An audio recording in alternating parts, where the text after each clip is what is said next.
할렐루야. 사랑하는 도인 가족 여러분, 여름의 끝자락과 또 가을의 또 시작의 때를 보내고 있습니다. 한절기에 육신의 건강 잘 챙기시고 또 신앙의 건강함도 잘 유지하며 사시기를 축복합니다. 이번 주 요절은 로마서 8장 17절 말씀입니다. 로마서 8장 17절 우리 함께 암송하시겠습니다. 시작.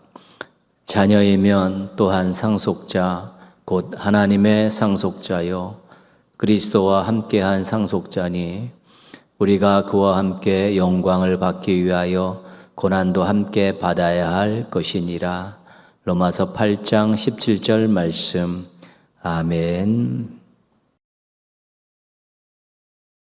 우리는 예수님을 믿고 구원받았습니다. 구원받았다는 것을 신분을 가지고 설명하면 하나님의 자녀가 된 것입니다. 그래서 우리가 예수님을 믿은 이후로 하나님을 아버지라 부르며 살고 있습니다. 하나님의 자녀들이 누리는 혜택은 굉장히 많습니다. 아버지 하나님의 사랑을 아주 듬뿍 받고 있죠. 또 우리 하나님의 전폭적인 도우심을 계속 받고 있습니다. 그래서 우리는 평안할 수 있고 당당할 수 있고 행복할 수 있었습니다. 오늘 요절은 하나님의 자녀로서 누려야 될 또 하나의 혜택을 소개해 주고 있습니다. 오늘 요절 속에 나오는 세 번에 걸쳐 나오는 단어가 중요한데 상속자라는 상속자. 아버지 하나님으로부터 무언가를 다 받을 수 있는 권리가 자녀인 우리들에게 있다는 것입니다. 하나님께서 주시는 것, 하나님께서 상속해 주시는 모든 것들을 받을 자격이 있다는 것이죠. 자녀 상속자, 자녀 상속자. 굉장히 우리를 행복하게 하는 말이고 하나님 우리를 얼마나 사랑하셨는가를 알 수 있는 단어들입니다.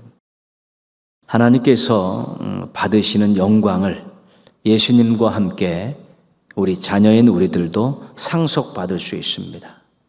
면류관이 예비되어 있지 않습니까? 면류관이 우리가 마지막 날 예수님과 함께 심판의 자리에 앉아 세상 사람들을 심판할 수 있는데 심판의 자리도 우리를 위해서 예비되어 있고요. 궁극적으로는 우리가 하나님 나라도 우리를 위해 준비되어 있습니다. 그래서 하나님께서 우리에게 면류관도 주시고 심판의 자리에도 앉혀주시고 하나님 나라도 주시는데 이것은 아무나 얻는 것이 아니라 자녀들만이 얻을 수 있는, 자녀들만이 상속받을 수 있는 아주 귀한 것입니다. 그래서 그 하나님의 영광을 우리가 상속받을 수 있기 때문에 우리는 감사와 소망을 가지고 살 수 있는 것입니다. 더불어서 상속의 내용에 고난이 있다는 것도 잊으시면 안 됩니다.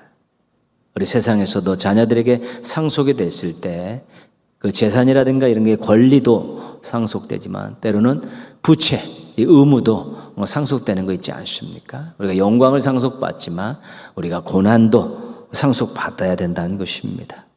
친자이신 예수님도 고난을 받으셨는데 양자인 우리들도 당연히 고난을 받아야 합니다. 우리가 아버지 하나님의 영광을 위해서 또 복음을 위해서 진리를 위해서 또 신앙 공동체인 교회를 위해서 때로는 우리와 함께 신앙생활하는 사랑하는 성도들을 위해서도 우리가 때로는 대가도 치르고 고난도 받아야 되는데 그 고난을 통해서 우리가 다시 하나님의 영광에 들어갈 수 있기 때문에 그 고난이 끝이 아니라 고난을 거쳐 영광으로 가는 것이기 때문에 고난도 우리에게 상속이 된다는 것 기억할 수 있어야 되는 것입니다. 우리가 고난도 상속으로 받으면서 즐거이 감내하고 즐거이 감당한다면 하나님이 기뻐하십니다. 그리고 그 모습이 예수님을 따라가는 것입니다. 우리가 하나님의 자녀라는 정체성을 가지십시오. 하나님께 엄청나게 많은 혜택을 누리는 사람입니다. 하나님의 자녀이기 때문에 상속자라는 정체성도 가지십시오.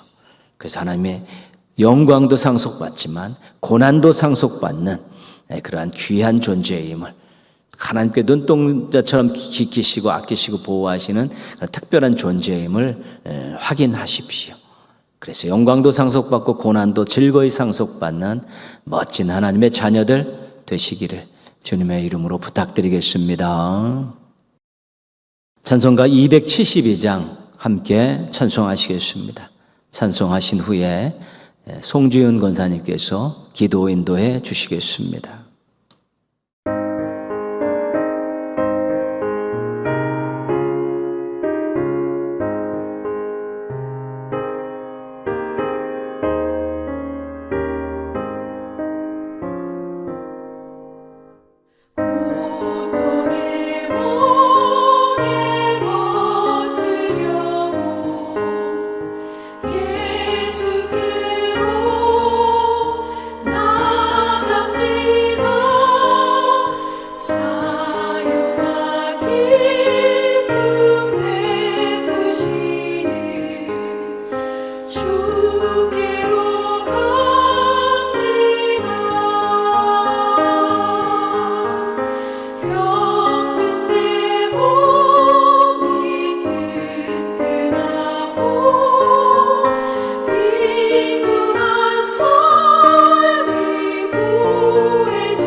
하나님 아버지, 저희를 구원하여 주시고 하나님께 예배드릴 수 있는 자격을 허락하여 주시니 감사합니다. 이 시간 저희에게 베풀어 주신 크신 은혜를 기억하며 겸손한 마음으로 주중 예배를 드리오니 기쁘게 받아 주시옵소서. 하나님 아버지, 저희가 세상 가운데 살면서 하나님 말씀보다 더 앞세운 것은 없었는지 돌아봅니다. 다른 것에 잠시라도 마음을 빼앗겼다면 회개하오니 용서하여 주시고 하나님 한 분만 바라보는 순결한 마음으로 흠 없는 예배를 드리게 하옵소서. 저희 삶의 주인이신 하나님 아버지, 저희의 힘으로는 어찌할 수 없는 삶의 여러 가지 상황과 문제들을 놓고 간절히 기도합니다. 저희는 아무것도 할 수 없지만 능력의 하나님, 약속을 이루시는 신실하신 하나님을 의지하며 간구하오니 저희들의 기도에 응답하여 주셔서 회복과 소망이 넘쳐나게 하옵소서. 저희가 더 이상 삶의 문제에 짓눌리지 않고 하나님을 영화롭게 하는 일에 힘쓰며 영원토록 하나님을 즐거워하게 하옵소서. 한 생명을 귀하게 여기시는 하나님, 이 자리에 생명의 빛을 비추는 사명으로 동인교회를 세워주시고 지역 복음화를 위해 꾸준히 훈련하며 실천하게 하시니 감사합니다. 잃어버린 영혼들을 향한 하나님의 애타는 사랑과 땅 끝까지 이르러 내 증인이 되라 하신 예수님의 지상 명령을 가슴에 품고 다음 주부터 3번째 터치 전도를 시작합니다. 먼저 말씀과 기도로 준비하게 하셔서 저희들의 돌같이 굳은 마음이 살처럼 부드러운 마음으로 기경되어 하나님 사랑, 생명 사랑으로 충만하게 하옵소서. 성령님께 의지함으로 생명을 살리는 일에 담대히 나아가게 하사 믿지 않는 영혼을 위해 중보하며 터치하게 하옵소서. 각 분과별로 모이기에 힘쓰며 매주 해야 할 일들에 협력하고 사랑으로 연합하는 공동체를 이루게 하옵소서. 터치 전도를 통해 동인의 모든 가족들이 삶으로 전도하는 행복한 삶을 살게 하시고 많은 영혼을 하나님께로 돌아오게 하는 축복의 통로가 되게 하옵소서. 이 시간 말씀을 전하실 주의 종에게 강건함과 능력을 허락하셔서 주께서 뜻하신 대로 말씀을 잘 전할 수 있게 하옵소서. 저희들은 말씀을 깊이 깨닫고 가슴에 새겨 겸손과 섬김, 사랑으로 주님 기뻐하시는 순종의 삶을 살게 하옵소서. 온 맘 다해 드리는 저희의 예배를 통해 홀로 영광 받으시길 바라오며 예수님 이름으로 기도드립니다. 아멘.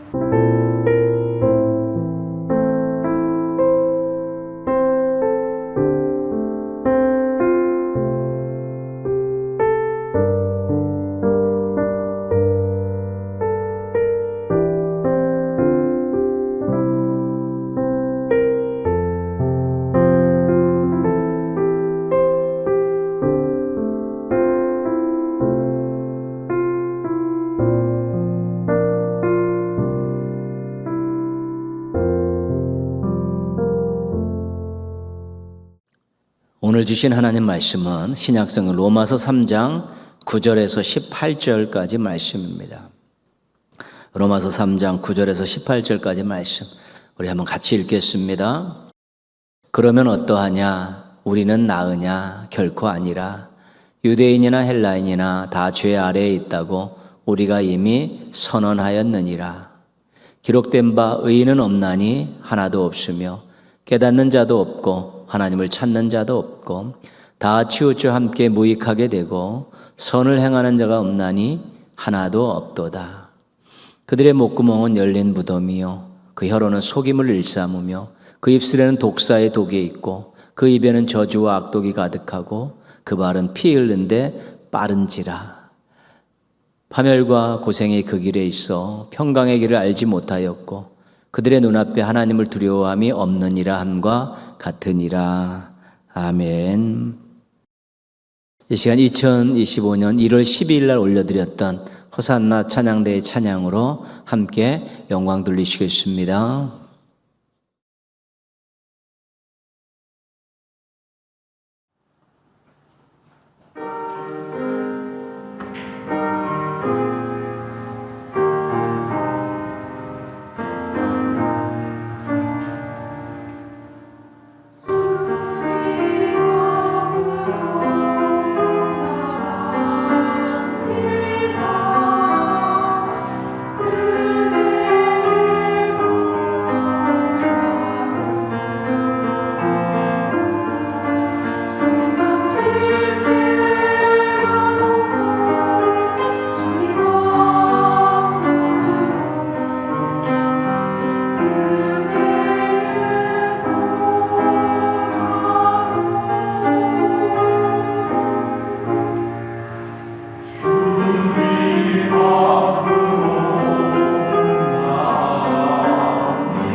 아멘. 우리가 웨스트민스터 소요리 문답을 이제 공부하는 가운데 아주 큰 덩어리죠. 우리 10계명 공부를 마쳤습니다. 하나님을 사랑하는 방법, 이웃을 사랑하는 방법에 대한 구체적인 그 내용이 10개로 나뉘어져 소개되어 있습니다. 우리가 하나님을 사랑하고 이웃을 사랑하라는 이 하나님의 명령에 순종하다 보면 우리의 신앙과 삶이 굉장히 성숙해집니다. 그것을 원해서 하나님께서 우리에게 주신 것입니다. 그래서 우리가 성숙해지면 우리 하나님 보시기에 대견하고 세상 사람들이 볼 때 아름답다고 생각합니다.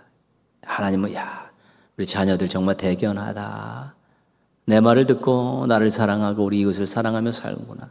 세상 사람들이 볼 때는 그들과는 다른 가치관과 생각과 언어와 행동을 가지고 살기 때문에 너무 아름답다라고 또 호기심도 생기고 존경도 하고 그러는 것입니다.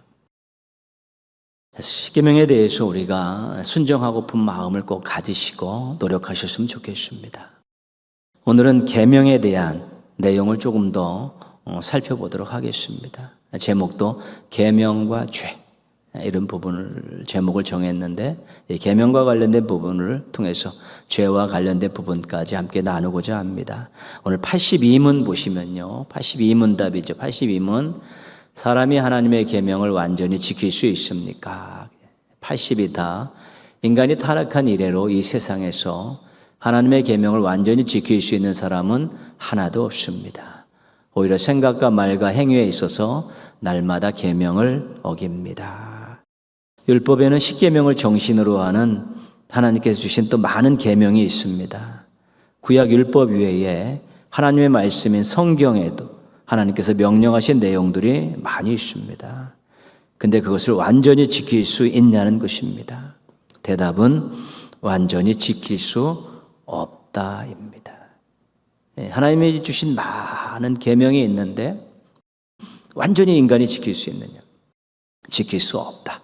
이렇게 대답을 하고 있죠. 전도서 7장 20절은 이렇게 말씀합니다. 선을 행하고 전혀 죄를 범하지 아니하는 의인은 세상에 없기 때문이라. 이것이 성경에서 말하는 인간론의 아주 중요한 내용입니다. 인간은 하나님의 형상으로 창조되었다. 그렇기 때문에 한계가 있는 피조물이다. 인간은 첫사람 아담의 탈옥으로 인해 함께 타락했고 죄인으로 태어나는 것이다. 이게 성경이 말하는 인간론의 중요한 내용입니다.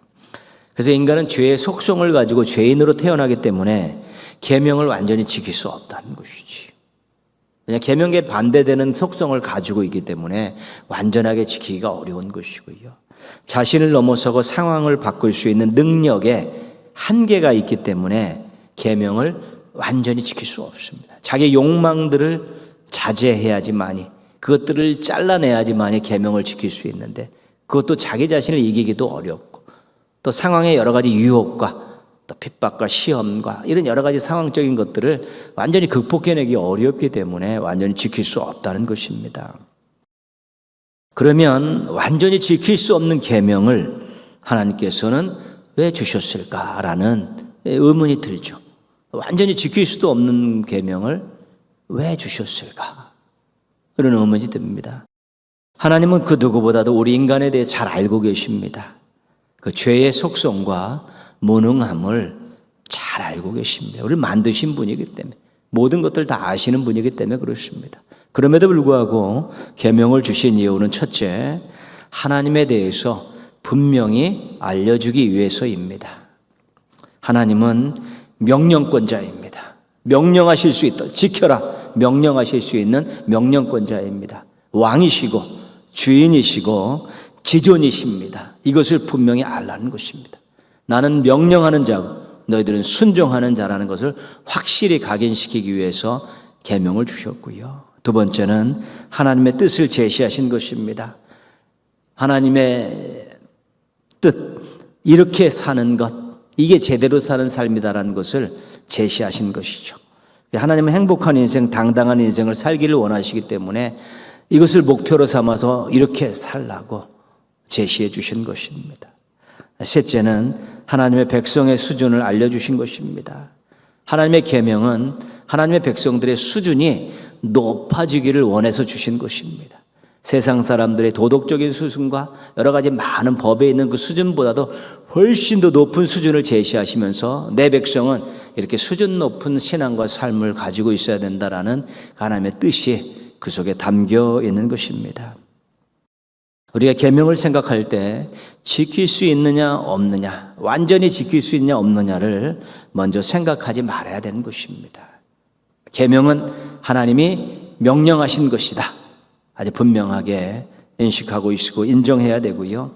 제대로 살게 하기 위해서 하나님께서 주신 하나님의 뜻이다.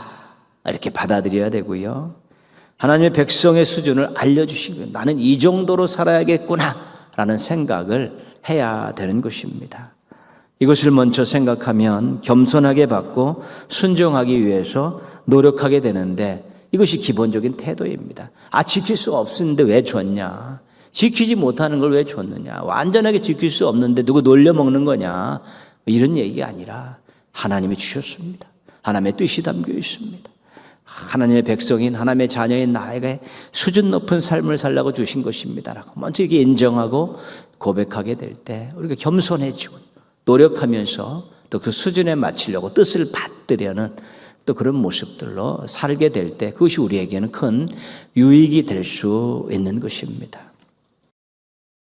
그러면 계명을 완전히 지킬 수 없으면 불순종하는 것이 있는데 불순종하면 그건 죄 아니냐? 그럼 그 죄의 대가는 어떻게 하느냐? 우리가 완전히 지킬 수 없는데 그래서 지킬 수 없는 것이 불순종이 죄가 되는데 그 죄의 대가는 어떻게 되느냐라는 질문이 생겨나게 되는 것이죠. 83문답을 한번 보시면요. 법을 어기는 일이 모두 하나같이 흉악합니까? 답은요. 어떤 죄는 본질적으로 악하고 또는 여러 가지 더 무서운 죄로 발전하기 때문에 하나님 보시기에 다른 것들보다 더 흉악한 것입니다. 법을 어기는 그 죄는 흉악한 것이죠. 그 죄가 본질적으로 악한 것입니다. 악한 것. 왜 악합니까? 하나님을 믿지 않기 때문에 그렇습니다. 불신입니다. 불신. 하나님의 법을 따르지 않습니다. 불법입니다. 불법. 하나님의 계명에 순종하지 않습니다. 불행입니다. 불행. 근본적으로 하나님을 부인하고 무시하고 거역하는 것이 죄이기 때문에 죄는 흉악한 것입니다. 하나님 보시기에 정말 흉악한 것이다. 싫어하시는 것입니다. 그 기억할 수 있어야 됩니다. 우리가 죄를 지을 때 이거 흉악한 것, 하나님 보시기에 너무 흉악한 것이다. 이런 마음들을 가질 때 죄에 대한 경각심을 더 새길 수 있게 되는 것입니다. 오늘 우리가 함께 읽은 말씀 모든 사람이 죄인이라고 선언하고 그 이유를 설명하고 있습니다. 9절 말씀 보시면요. 그러면 어떠하냐? 우리는 나으냐? 결코 아니라 유대인이나 헬라인이나 다 죄 아래에 있다고 우리가 이미 선언하였느니라. 유대인들은 사람을 두 부류로 나눕니다. 택한 백성인 자기 유대인과 택함받지 못한 헬라인, 이방인, 유대인과 이방인 이렇게 나누게 되어 있습니다. 근데 유대인이나 헬라인 이런 뜻은 모든 사람을 지칭하는 것입니다. 모든 사람은 다 죄 아래에 있다, 죄인이다. 이것이 로마서 3장에 나오는 아주 중요한 내용입니다. 유대인들이 막 하나님을 섬긴다고 율법을 맡았다고 막 제사를 드리는 그 성전을 가지고 있다고 막 그러지만 너희도 죄인으로 태어났어. 이방인 나름대로 지혜를 구하고 재물을 추구하며 나름대로 그렇게 행복하게 사는 것 같지만 너희들도 다 죄인이야. 이렇게 선언이 된 것입니다. 하나님에 의해서 선언이 된 것입니다. 어떤 이유인가요? 11절, 18절. 하나님을 찾는 자도 없고 그들의 눈에 하나님을 두려워함이 없느니라. 하나님을 찾지 않으면 하나님과 관계를 맺을 수가 없기 때문에 죄 짓고 살 수밖에 없고 하나님을 두려워하지 않는 사람은 악하게 살게 되어 있는 것입니다. 모든 사람이 죄인인 이유는 근본적으로 하나님과 관계가 단절되어 있다는 것이죠. 어느 사람은 하나님을 찾지 않고요. 어느 사람은 하나님을 두려워하지 않는다는 것입니다. 신앙인이나 비신앙이나 그럴 수 있다는 것입니다. 12절, 15절 말씀 보시면요. 선을 행하는 자도 없나니 하나도 없도다. 그 발은 피 흘리는데 빠른지다. 그 13절, 15절에는 입에 대한 말에 대한 내용들이 좀 나와 있는데 인간들이 선을 완전하게 행하는 자가 없다는 것이고요. 피 흘리는데 저주하는데 남을 피해를 입히는데 이렇게 발빠르게 움직이는 존재가 바로 인간이라는 것입니다. 모든 사람이 죄인인 이유는 생각하고 말하고 행동하는 것이 선하지 않고 악하기 때문에 그렇습니다. 행동으로 나는 이런 일을 저지르지 않았습니다라고 이야기하지만 그 생각으로 이미 저지른 죄들이 많고 그 말로 저지른 죄들이 많기 때문에 인간이 행위를 통해서 선함을 인정받기는 어렵습니다. 근본적으로 죄인이기 때문에 죄인이고 죄인으로 태어나기 때문에 죄인이라서 말씀을 잘 지키기가 완전히 지키기가 어렵고 이 죄의 속성을 가지고 생각하고 말하고 행동하는 것 자체가 악하기 때문에 계명을 온전히 순종할 수 없게 되는 것입니다. 죄의 특성 가운데 하나는 확장성입니다. 확장성. 하나의 죄를 지으면 다른 죄를 지을 가능성이 높다는 것입니다. 그 죄의 맛을 알았기 때문에 그렇습니다.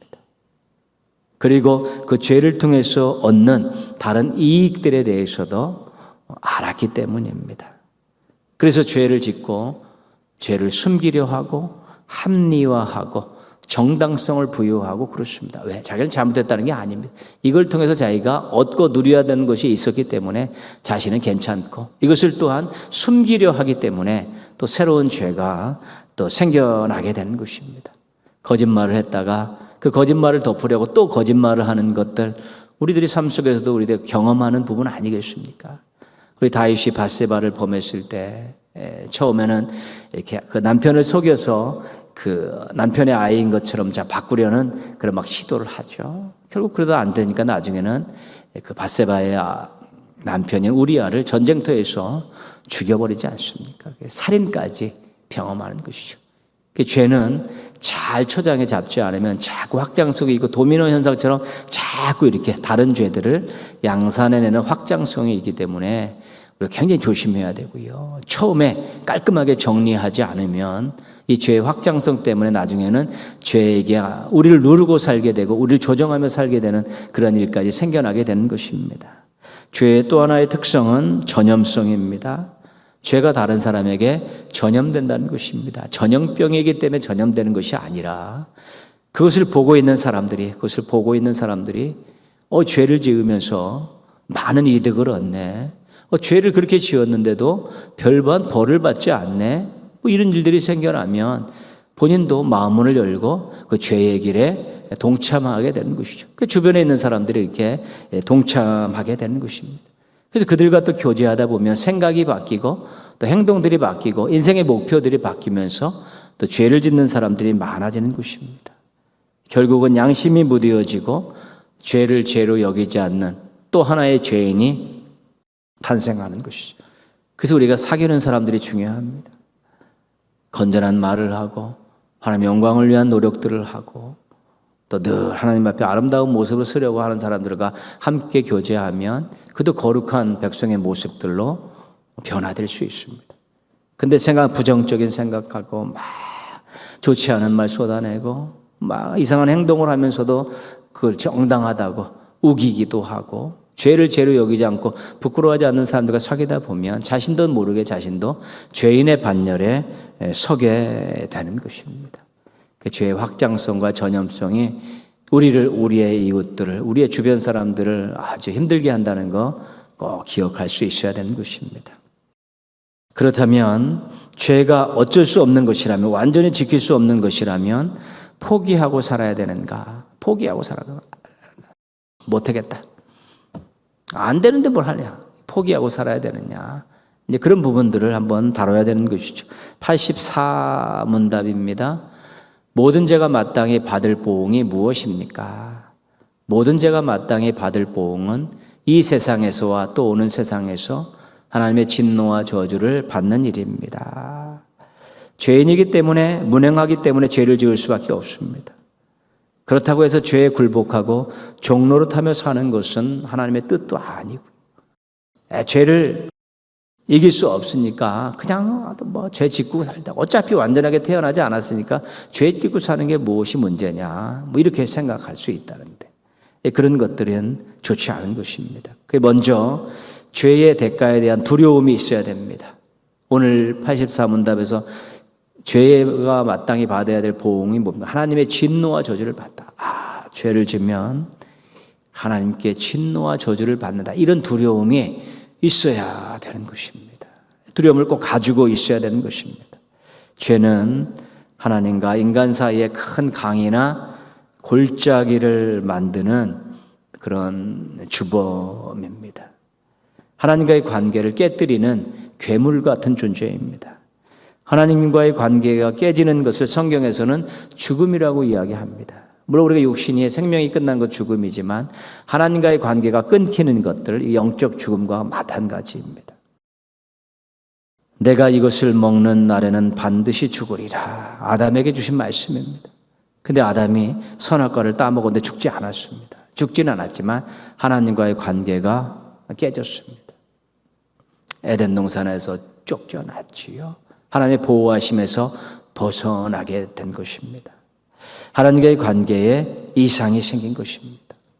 그래서 우리가 죄를 계명을 완전히 지키지 못하기 때문에, 죄인이기 때문에, 연약하기 때문에, 한계가 있기 때문에 지키지 못해서 우리가 죄를 지을 수는 있습니다. 그것은 하나님도 알고 계신 것이고요. 우리도 인정하는 부분인데, 그럼에도 불구하고 우리가 이 죄의 대가가 너무 크다, 하나님의 진노와 저주가 임하는 것이기 때문에 이래서는 안 되겠다, 이것은 내가 받아야 돼서는 안 되겠다라는 그런 마음들을 먼저 갖자는 것입니다. 로마서 6장 23절은 죄의 싹은 사망이 분명히 말하고 있지 않습니다. 죄는 하나님의 관계를 깨먹는 죄악이다. 하나님의 관계가 끊어지는 것은 멸망당하는 것이기 때문에 죄에 대한 경각심을 줄 때 제일 먼저 그 결과, 그 열매, 대가, 이것을 먼저 이야기하는, 죄를 지면 하나님의 관계가 깨진다, 끝난다, 이렇게 선언하고 있는 것이고, 그걸 우리가 받아야 되는 것입니다. 죄의 싹은 사망이구나, 하나님의 진노와 저주를 받는 일이구나, 이런 두려움이 생기면 죄의 해결 방안을 찾게 되는 것이죠. 하나님이 그걸 원하셨습니다. 죄의 해결 방안도 다 준비해 놓으셨습니다. 다음 시간에 그것에 대해 배울 텐데, 회개와 믿음입니다. 예수님을 보내주셔서 회개하게 하고 믿음을 갖게 하심으로 이 죄의 문제, 죄의 형벌의 문제를 깔끔하게 해결을 하셨습니다. 다음 시간에 우리가 배우도록 하고요. 계명을 다 지키지 못하면 죄를 짓는 것이기 때문에 이것에 대한 해법도 또 중요합니다. 믿음과 행위의 문제를 먼저 생각해 봅니다. 계명을 다 지키지 못해도 구원을 받는 데는 지장이 없습니다. 왜냐하면 구원은 행위로 받는 것이 아니라 믿음으로 받기 때문에 그렇습니다. 믿음으로 구원받았기 때문에 계명을 다 지키지 못해도 치명적이지는 않다는 것입니다.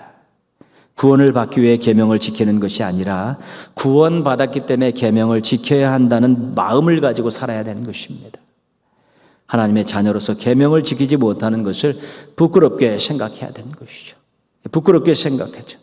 그래서 계명을 지키는 것지 못하는 것에 대해서 회개하는 것입니다. 그리고 계명을 지킬 수 있는 능력을 달라고 기도하고 자꾸 계명을 지키려고 말씀대로 살려고 노력하고 훈련을 하는 것입니다. 우리가 그래서 계명을 지키지 못해서 죄를 짓게 될 때 하나님의 진노와 저주를 받게 될 사망, 하나님의 관계가 끊어지지만 이미 우리가 예수 그리스도를 통해서 하나님과의 관계를 분명히 했기 때문에 이제는 계명을 지키지 못해도 구원에는 문제가 생기지는 않는다. 다만 구원받은 하나님의 백성으로서 하나님 뜻대로 살지 못하는 것에 대한 부끄러움이 있다. 내가 이렇게 살아서는 안 된다. 그래서 분투하며 살다가 혹시 불순종한 일이 있으면 그때 회개하자는 것입니다. 그리고 평상시 기도할 때 하나님 능력을 주십시오, 말씀대로 살 수 있는 능력을 주십시오라고 기도하고요. 또 작은 것이라도 말씀대로 살려고 자꾸 시행착오를 겪으면서 훈련을 반복해서 그것을 온전히 순종할 수 있도록 노력하고 장착시킬 필요가 있다는 것입니다. 그렇게 순종을 키워갈 때 우리가 죄와 멀어지고 하나님과 가까워지는 것들을 이제 경험하게 되고, 그때 우리가 죄를 극복했다, 죄를 이겼다라고 이야기하는 것입니다. 예수님 때문에 죄의 형벌에서는 면제받았지만 여전히 죄의 영향력 하에 있는데 우리가 회개하고 능력을 달라고 기도하고 말씀해 달라고 훈련하게 되면서 죄를 우리의 삶 가운데 자꾸 밀어내고 더 하나님의 은혜와 사랑과 말씀들을 계속 받으며 하나님과 가까워질 때 우리가 죄를 극복하고 죄를 승리하는 그런 귀한 모습을 갖게 되는 것입니다. 계명을 지키지 못해서 우리가 죄는 지을 수 있습니다. 그러나 빨리 회개하고 또 죄를 짓지 않겠다는 말씀에 순종하면서 살 능력을 달라고 그래요. 자꾸 반복적으로 훈련을 하면 우리가 이 계명과 죄의 문제는 잘 풀어낼 수 있게 되는 것입니다. 지키지 못하지만 해결 방안이 있다. 지키면 하나님 기뻐하시고 하나님과 관계가 돈독해지는데 지키지 못해도 회개하고 구하고 또한 훈련을 통해서 이 계명의 문제를 해결해 나가면 그 계명의 문제가 좋아질수록 우리 거룩해지고 성숙해지고 아름다워진 삶을 살아가게 되는 것입니다. 한 가지 죄와 계명에 대한 부분들에서 꼭 기억하실 것 있는데요. 죄를 짓고 어쩔 수 없었다라는 뻔뻔함을 보이지 말아야 됩니다. 나는 연약한 인간이야. 그렇게 뻔뻔함을 보이지 말라는 것입니다. 어쩔 수 없었어. 너도 이 상황에 직면해봐. 그런 뻔뻔함 보이지 말라는 것입니다. 죄를 지으면 무조건 하나님 앞에 부끄러운 모습으로 자녀가 내가 순종하지 못해, 하나님의 백성이 순종하지 못해, 하나님의 뜻을 어겼습니다. 가슴을 치면서 먼저 회개해야지 그것을 합리화하려고 그러고 그것들을 남 탓하면서 그것들을 참 자기가 어쩔 수 없었다라고 그렇게 이야기하는 것은, 그런 뻔뻔함은 우리가 멀리 해야 되는 것입니다.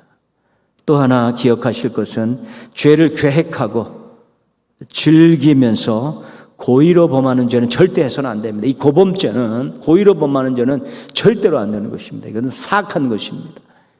누군가 미움에 들었을 때 저를 홍군역을 내줘야겠다, 누군가에 대해 무엇을 받았을 때 내가 복수해야겠다라는 생각을 오래 가지고 무언가를 차근차근 계획해서 저지르는 죄는, 그것은 하나님 보실 때 정말 사악한 것입니다.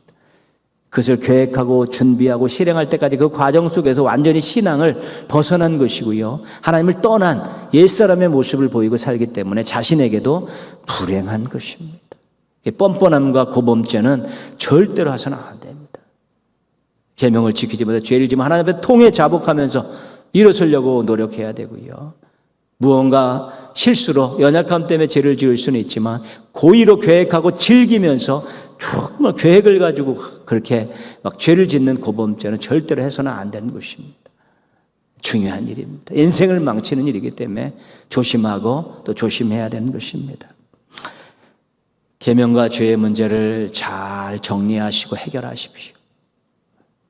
계명은 정말 구원받는 데는 지장은 없지만 구원받은 하나님의 자녀로서는 꼭 순종해야 될 것이기 때문에, 연약해서 순종하지 못할 때는 회개하고, 또 말씀에 순종할 수 있는 능력을 달라 기도하고, 또 말씀대로 계속 반복적으로 시행착오를 훈련하면서 계명을 지키는데 점점 가까워질 때 그것이 하나님께 가까이 나아가는 길이고, 또 그것이 하나님과 평생 동행하는 것이고, 그것이 죄를 이기는 방법입니다.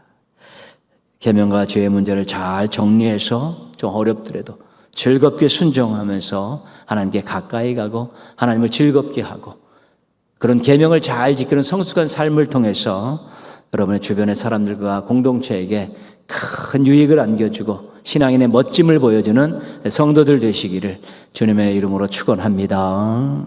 기도하겠습니다. 하나님의 계명을 감사로 받고 즐겁게 순종하며 거룩하고 당당하게 살게 해달라고 기도하시고요, 성도와 개인과 가정과 기관과 부서와 교회와 이웃이 함께 행복한 우리 터치 전도가 될 수 있게 해달라고 우리 한번 같이 기도하겠습니다.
하나님 아버지 감사합니다.